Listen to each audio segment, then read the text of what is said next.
I don't believe that anything is impossible. It's good to be in a path where you can keep getting up, not fall down, keep getting up, and listen to your gut. You know what the end goal is going to be. Taking over a family company can be challenging. Making changes to something that's been built up over many years can be difficult, not to mention meeting the expectations of the founding generation. Hira Group is setting the bar high for companies looking to expand outside the Middle East. Since Manish and Hira took over the business from their father at the turn of the century, they saw an unusual opportunity in the downturn of 2008 to diversify the business, invest in capex, and along the way to become the only manufacturer in the region of XLPE foam. We talked to Manish Hira, the managing director of the Hira Group, about the good, the bad, and the better of building the right partnerships. I'm Riz Khan, and this is the CEO's Outlook with HSBC. Your father, Ramesh, who set up the company in 1980, pretty much handed over to you guys and said, take over, didn't he? Well, fortunately for us, a lot of people in family businesses do struggle with, succession issues, the father never letting go of the business. In our case, it was different. In our case, in 2003, we did have a free hand and take advantage of the opportunity of getting into more manufacturing rather than trading model of business which we were in.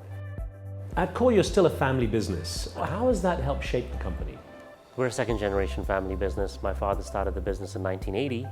I think the advantage of being a family business is that we can react a lot faster. The decision-making process is not very hierarchical. It's just very quick and easy. Your brother Girish and yourself as managing directors, you both studied overseas in the USA. And I wonder what that gave you in terms of a takeaway. The learning, most of it you forget about. It's more the experience. It's more the experience, the interaction that you get with the world by being more independent. So that independence gives you that strength to grow. For a lot of people, Hira Group is kind of like a hidden giant. Explain in a nutshell what Hira Group does. In a nutshell, we produce B2B products that go into building and construction, go into marine, go into infrastructure, go into automobiles, air conditioning systems, rubber products that go into parking lots as speed humps, corner guards. It's a large portfolio of products that go, as I said, into many different industries. And I wonder, when you look at where Hira Group is going in the coming years, perhaps the next decade, what do you, at this stage, see? We're looking at markets in the Far East and the US from years to come from now. Both developed and developing, interestingly. Yeah, we're in both places. So we're in places like India, where the construction industry is more new and developing. We're in spaces like Australia, where it's a more mature and developed market. We're doing a lot of business in Africa, which is a developing market. But we have to perform on developing a lean product for that market. What has been the hardest aspect of going global to the extent you have? Being into manufacturing, we're a capex heavy industry. It requires a lot of investment, it requires a lot of funding. That's why we work with people like HSBC who help us in our global drive. They can educate us, and that's what they've done in the past. So they've advised us on certain countries, certain opportunities, and certain tools that could help us financially. Money doesn't grow on palm trees. So I wonder, when it comes to getting that kind of confidence in the funding strategy, how you approach that. With HSBC, they've taken the time to understand our business, where we are today and where we want to be tomorrow. They've understood exactly what we do, where we're going, and what our requirements are. If we're going to new countries, to build a banking relationship from scratch would take us years. With HSBC in place, we just jump on to the relationship that we've been riding for the past few decades. Anything you'd like to sweep under the rug and say, wish that hadn't happened?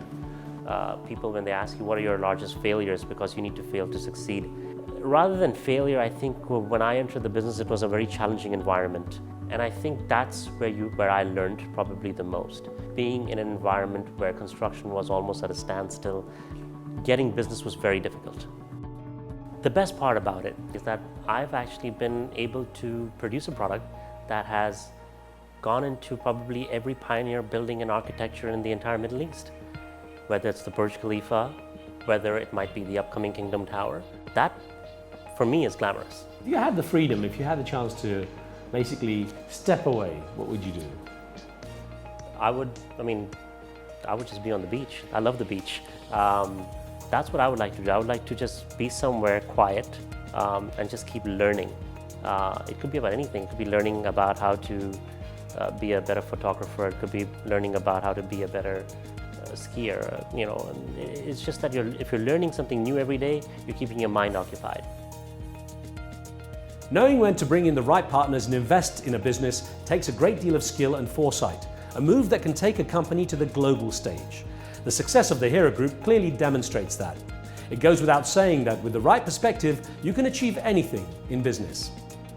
Catch more stories of achievement and ambition with me, Riz Khan, and HSBC.